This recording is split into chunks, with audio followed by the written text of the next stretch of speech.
Hi there. Welcome to this edition of Jamaica Magazine. I'm your host, Adrian Atkinson.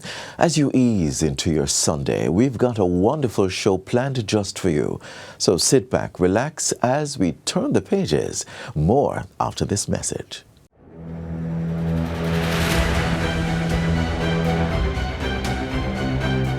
We always ask community members, especially along the south coast, those who live in close proximity to wetlands, to be extra cautious in crocodile habitats. You know, crocodiles can be displaced. In other areas, there might be pollution events.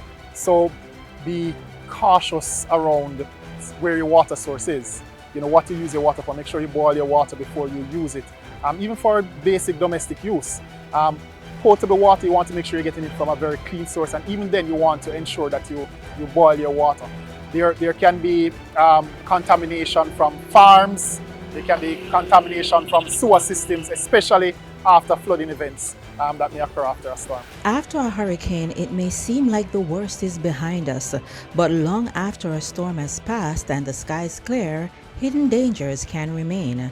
It is up to us to take the necessary steps to ensure that we eliminate the risk and remain safe after the storm. With the new school term just around the corner, parents and guardians are busy checking off their back-to-school shopping lists. But what happens when that uniform, shoe, or school supply turns out to be the wrong size, defective, or simply not what you expected? In this week's episode of Get the Facts, we answer this question and more. Let's join the conversation.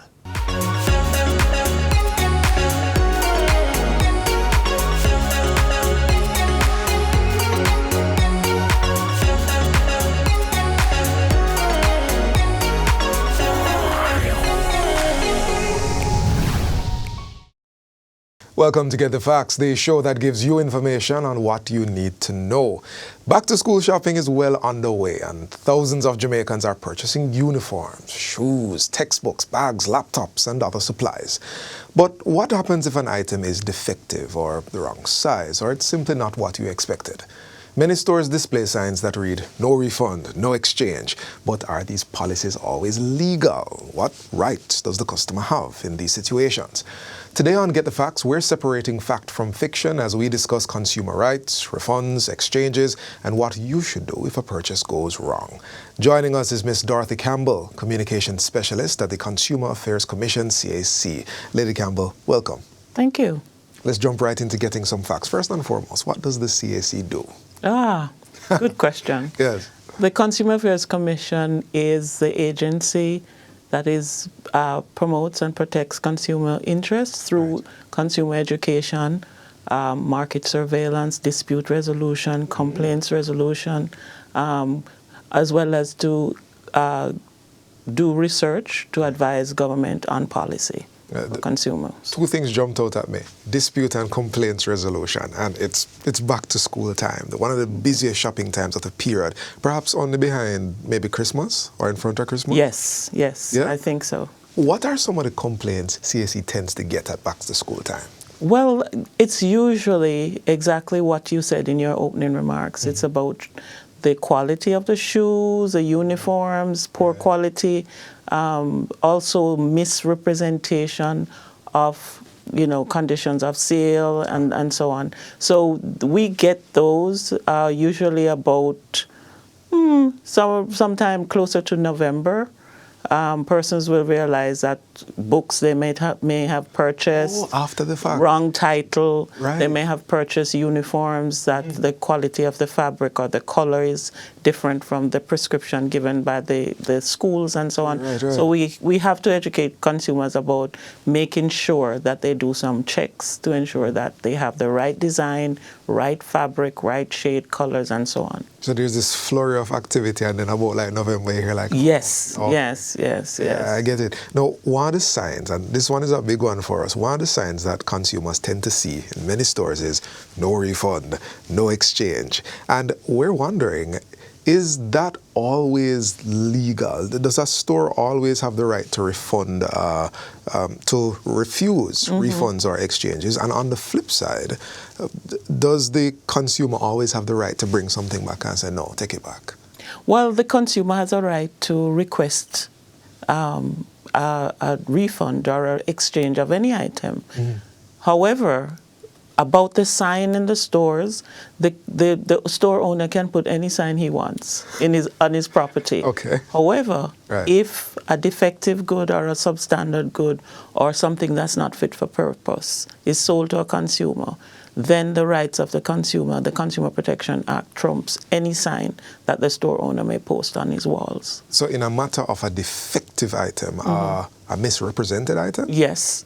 the consumer has the right to go and request Under the Consumer Protection Act. full refund Full refund. or exchange. Or exchange. There are three repairs. We call them the 3 R's. Right. So it's either you have to repair the item, replace the item, or refund the consumer. Got it. All right. So that's the consumer's right. What right does the store owner have to refuse? Well, the store owner can refuse if it's trivial. For instance, if you bought something and you simply didn't like the shade, it's a wrong gray, it's a wrong blue, they can do that out of the goodness of their heart. They're not obligated under law to exchange or refund for trivial things like, you change your mind.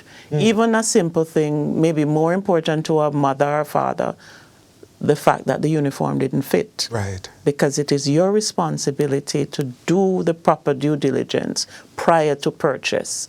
So it may behoove the consumer to speak with the store owner or the manager in a very respectful, calm manner in order to ensure That's important. yes, that you get something in your favor, because they're not obligated by law if it doesn't fit to exchange it. Lady Campbell, I'm hearing a little PSA, a public service announcement coming out right here, because some parents purchase well in advance of when the child might use it. Before the growth spurt. Right, and then the foot get bigger. But you're saying that that's not a defective item. No, it's not. It's not. So it's dependent on the discretion of the store owner or the manager to go ahead and exchange that item. But we are aware that sometimes the growth spurt is not predictable. Right. All right? Because we are all parents in the CAC, so we know about the shoe fitting this week and next week. Gone. It's gone. Magically, the foot doesn't fit anymore. So we know that happens, but we're saying to consumers, do as much due diligence as you can prior to ensure that you make the right purchase. And help me make sure that this statement goes out correctly. You have a right as a consumer to repair, replace, refund, request in the case of a defective or misrepresented item. Right. Not in the case of I changed my mind. Correct. That is the seller's discretion. Correct. That's correct. Okay. That's correct. Okay. So, and one of the things that we always hear, you always hear it from like older people, and keep your receipt. How important is that? Well, it's under the law. That's the first point of settling a dispute. The first question you're going to be asked by a complaint officer at the Consumer Affairs Commission: do you have your receipt? Can we have a copy? That's your ID as a consumer. That will tell us the date of purchase, where you purchased it, what you purchased, how much you paid, any additional fees.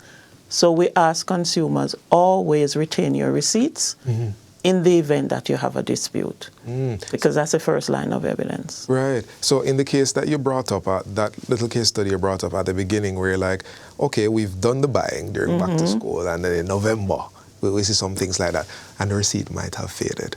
Yes. So it's a good idea to smart up and use your smartphone. Those are acceptable. Yes, we always tell the consumer, take a picture of your receipt immediately at the counter. Don't wait, because you might forget. So the minute you get your receipt, just pop out your phone and take a picture and retain it. That can be transmitted as a proper receipt in the event that it fades. Yes. Got it. All right. We're going to take a break now, but when we return, we'll look at how the CAC aids consumers who have been violated, among other things. Stay with us.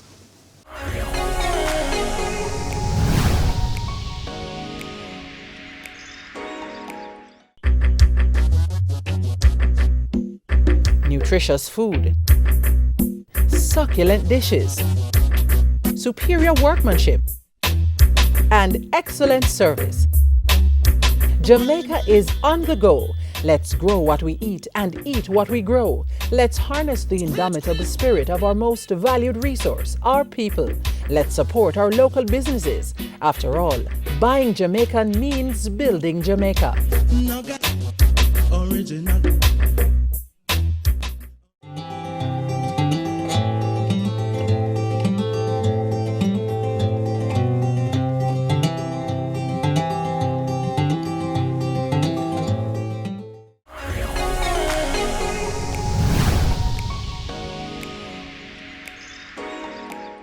Welcome back to Get the Facts. We're talking about disputes and how the Consumer Affairs Commission may handle this. And with us, we have Lady Campbell. And Lady Campbell, you've been giving us quite a bit of information. And I need to ask you something right now. In the name, it's Consumer Affairs Commission. Does that mean that business owners, store owners have no recourse? That they can't come to the CAC? That's not correct. Okay. We also educate the business community. Right. I think to date for this financial year, I think the first 6 months, Right. I think we've had like over 300 interface with businesses. So we also educate them about the laws, what is expected of them, how can they do preventative, proactive work within their business model, so that they can reduce the number of complaints they would get from their businesses. So we are also engaged in that kind of interaction. But the Consumer Affairs Commission, under the Ministry of Industry, Investment and Commerce, is mandated to seek redress on behalf of consumers. So through the education process, we incorporate the business community as well. Got it. So walk us through what a complaint would look like. I've gotten let's use the right scenarios. I've gotten the wrong shade of uniform. It was told that it was something like that. It's not, or the shoe is defective. What do? I have my receipt. Right. What do I now do? The first thing you do is you go back to your retailer, supplier, or seller. Right. And you say, I need to have an exchange. First thing, you say succinctly and calmly and respectfully. Very important. What the error is and what the outcome you expect. And then you ask whether or not that is available to you. Prior to that, we ask consumers to find out from the store owners before they purchase what is their refund and return policy. Before you purchase, you need to know that. However, in the event you don't have that information and you get to that point that you just described, we're asking consumers to ensure that they go to the retailer first. If they hit a brick wall, then they call the Consumer Affairs Commission and say, this is my problem, this is what I sought from the retailer, I'm getting nowhere, I need your assistance. And that's when we ask, may we have your receipt, to give us the details, a date, and so on, and we will investigate. So the next thing we do is we call the retailer, because we need to get information to corroborate the story. Both sides of the story. We need to get the facts. So we call the retailer, and then we weigh both to see whether or not there was a breach. In this event, it is really moral suasion. And the complaint officers are very good at this when they talk to the retailers to say, listen, this is something that is needed. It's not an arbitrary purchase. She's purchasing uniforms, made an error with the wrong shade. Can you do something? Very often it may require added fees. For instance, if it's an item, hardware item, you may have to pay a restocking fee. Something as simple as a uniform fabric, they may, with moral suasion, exchange that for you. But you understand that some products, for instance, raw material, cutting that fabric at a particular measurement and so on, it's very difficult to say you have to take it back. So we use moral suasion and we try to persuade them. If, in fact, it's a defective shoe, then we will insist that the retailer has to exchange that item and give them a better product. And we've had to do that as long as there's a receipt and the item is in fair condition that it was purchased. There's something you said there, but before I get to that, is there a step beyond moral suasion? Is there a legal weight? Yes, there's a legal weight when an item is defective under the law. I think it's Section 3 or Section 3 of the Consumer Protection Act, there is a process for handling defective items, because if it is based on the knowledge of the retailer, say for instance, you store your things in the back of the store, no air conditioning, it's 100 degrees back there, glued soles of the shoe peeling off, and you knew that prior to. If we inspect, and we've done that, we've gone to the store and we realize that the conditions under which you store them could have resulted in this, then we will argue on behalf of the consumer that you refund or exchange that item. But it requires evidence, and we have to insist and repeat, hold on to your receipts. That's our starting point. Would you also say sooner rather than later? Excellent. Excellent. Timing is of the essence. So don't wait for too long. Many stores don't retain records for too long. They may change their staff. You may have disputes with one manager. That manager is transferred to another branch. So it benefits the consumer to do a timely complaint. As soon as you realize that you've had a problem with that purchase, go ahead and call the store and let us know if you have a problem. You've also said that there is some consideration for the rights of the store owner as well. It's not a one-sided affair. And I picked up on this in your previous answer. So, for example, let's take a shoe. The shoe fits badly, or it might be peeling off, but we wear it for 2 months before we do it. Does that harm the process? Yes, it does. Yes, it does. We've had cases like that where the child, of course, you could tell it's a boy, because they've been kicking stuff all over the place, right? But it really fell off. The bottom of the shoe fell off way too soon.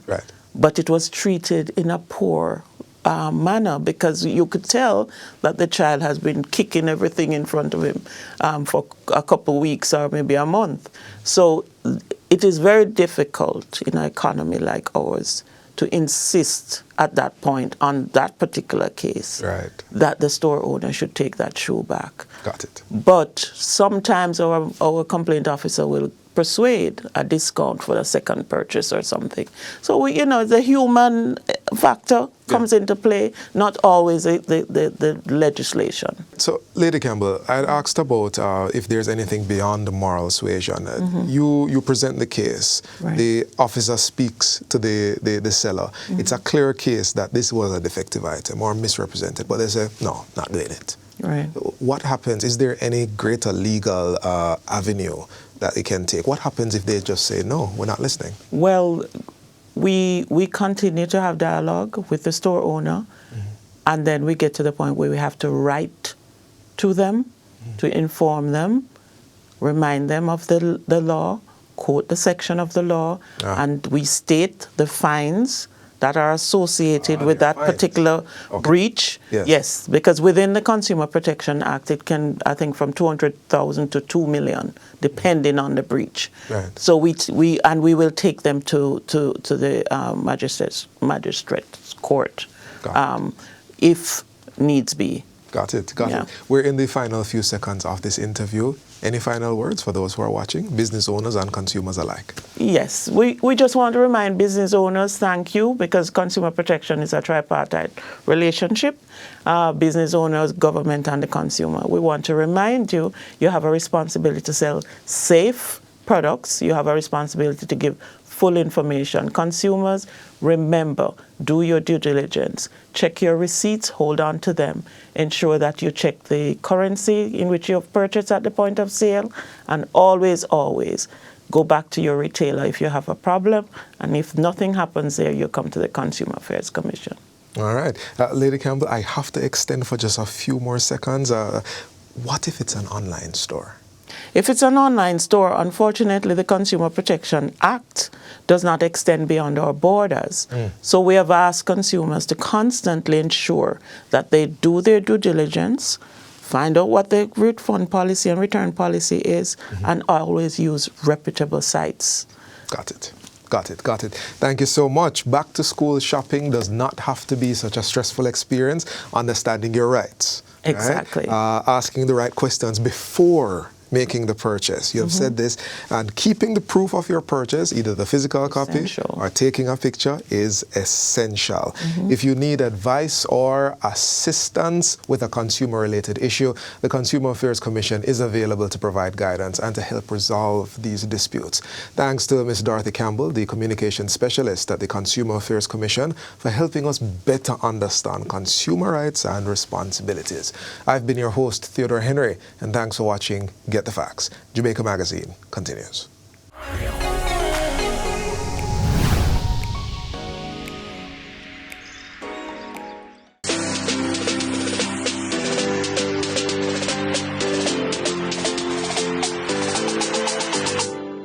From sunrise on the beach to sunsets in the hills, Jamaica is more than a place. It's a vibe. It's the rhythm in our music, the flavor in our food, and the pride in our people.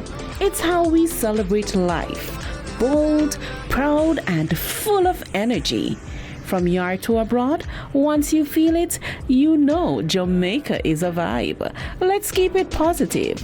Let's keep it proud. Let's keep it Jamaican, because Jamaica is a vibe.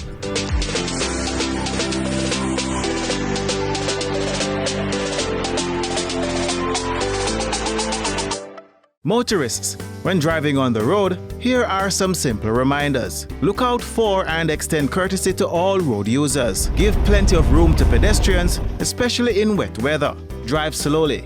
No bother wet them up. Slow down when approaching a pedestrian crossing or school, and always be prepared to stop. Remember, a school zone is a 30-kilometer zone. Cut your speed. Drivers of large and slow-moving vehicles should always keep in the far left hand of a dual carriageway. Keep it simple. Drive left and pass right. These are just simple reminders of your road duties. Drive safely.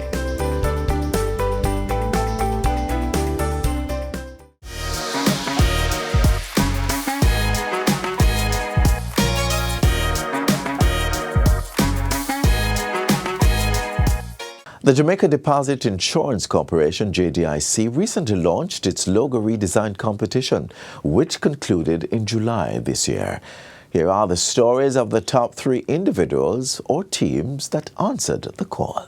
JDIC has a long 28-year history of supporting confidence and stability in Jamaica's financial system, fulfilling its mandate of protecting depositors and strengthening trust in the banking system. School-based competitions such as the logo redesign competition have been among the most effective and rewarding avenues for engaging young people. By engaging students at the primary, secondary, and tertiary levels, we create meaningful opportunities to connect with future depositors, innovators, and leaders. I'm Rashane Taylor, representing the Edna Manley College of the Visual and Performing Arts. I'm the first place winner in the JDIC logo redesign competition. Hello everyone, my name is Ayana Barnett, a student from the Edna Manley College of the Visual and Performing Arts, and my co-designer Orain Virgo and I placed second in the JDIC logo redesign competition. Nicholas Wellington, and I'm a student at the University of the West Indies. I came third in the JDIC logo redesign competition. It was always one of those brands that kind of shaped what I understood marketing and branding to be from like an early stage as a youth. Wasn't even sure what deposit insurance was, but I knew their slogan. That grabbed my attention as a youth, and it provided the blueprint of what marketing and effective marketing can be. I tried to find that intersection between fine art and street art. So I tried to take that into the design. Coming into competition, I feel like I was pretty confident in my abilities, but I was also confident in the creative sector of Jamaica as a whole. So I knew the competition would have been tough to come out on top. It's a great feeling that this is something that I could accomplish. For my design story, it started with a how rather than a why. My friend Orain Virgo approached me asking if I wanted to be his co-designer in the JDIC logo redesign competition. Initially, I was very hesitant stepping into it because I knew I was an animator and I didn't major in graphic design. However, as we went through the process, I realized that I had a natural understanding for design, and then I gained the confidence to redesign the logo along with my co-designer. designer. So we started out with a lot of research, and then we analyzed their original logo to see what elements we can use back in our version to modernize that. To place second in this competition means everything to me. It shows that whatever my co-designer and I have learned in the classroom, we're able to apply it in a real life scenario like this. And I'm grateful for my co-designer to know that we can come together, merge ideas, and just create something great as this. My process is usually simple. I do deep research on the company. I would select 15 brand nouns. I would break them down into different categories. Then I would select 2 nouns and I'd merge them together to create the design. This process was actually from Alan Peters. I actually own his book, and he's been a great inspiration to my work. Placing third out of so many contestants is still a good feeling. Getting to network with so many new people, and overall this experience has been great to not only build confidence in my work but also in my own business. Impressively, we received 45 submissions from students representing 7 tertiary institutions across Jamaica. Overall, we think the winning designs did an excellent job of preserving the core elements that have defined the JDIC brand over the years, while giving it a fresh, modern look that reflects where we're headed as an organization. JDIC, protecting deposits for you and me.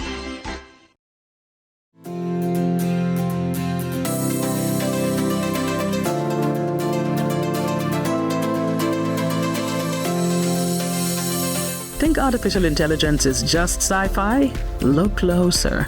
It's actually the quiet partner helping you tackle your to-do list.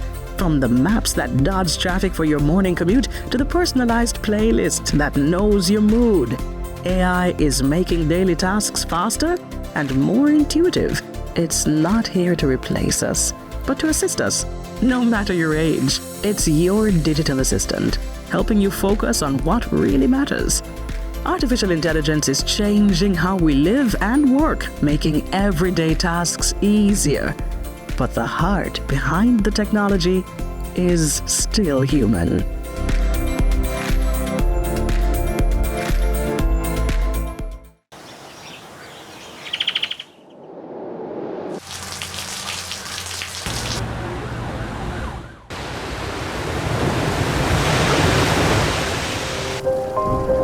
When was the last time you truly listened? Listening is more than hearing.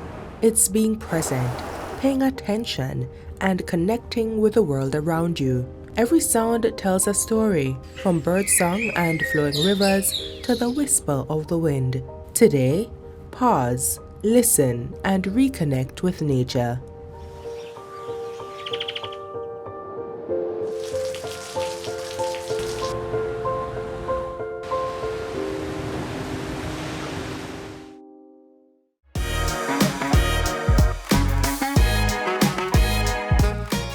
We've come to the end of today's show. I do hope that you've enjoyed this package.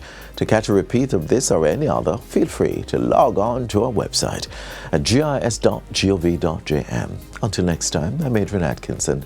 Thank you so much for watching, and do take care.